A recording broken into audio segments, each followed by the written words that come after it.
Okay, deadlift with the kettlebell. So, gonna be like the typical hip hinge pattern, right? So, just to demonstrate the hip hinge, I'm gonna start with a little pelvic tilt, engage the glutes. So I'm coming out of that arch, I'm bringing pubic bone upwards, ribs down towards hip points, and I'm gonna sit my hips back and ideally keep my knees over my ankles and still keep my spine straight. So what it equates to is keeping abs drawn in, glutes working to lower me, that belaying my upper body down forward, chest, upper chest staying lifted, chin drawn down.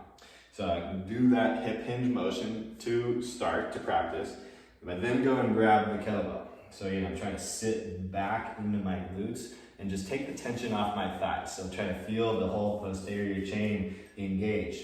The kettlebell is in line with the middle of my feet. I'm gonna grab it and take the slack up. So this little move of, instead of being here, any kind of knees forward and sit right here, I feel my thighs engage, and when I go, pull hips back, I feel glutes engage and the tension come off my thighs.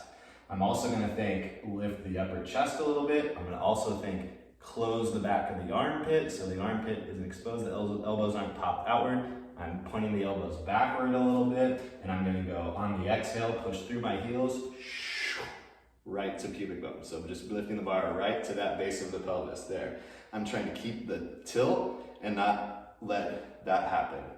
Again, so I'm gonna slowly lower. I'm gonna try to simulate the same thing I just created on the way down, nice and slow, spine straight, pulling back into the hips all the while, and then again, pelvic tilt, right to pubic bone, not letting the hips get in front of the chest, staying stacked, hips right underneath rib cage.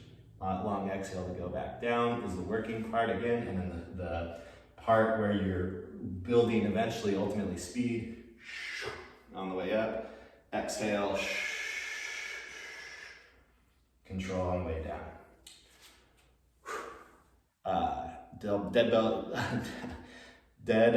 Deadlift with the kettlebell. Thanks.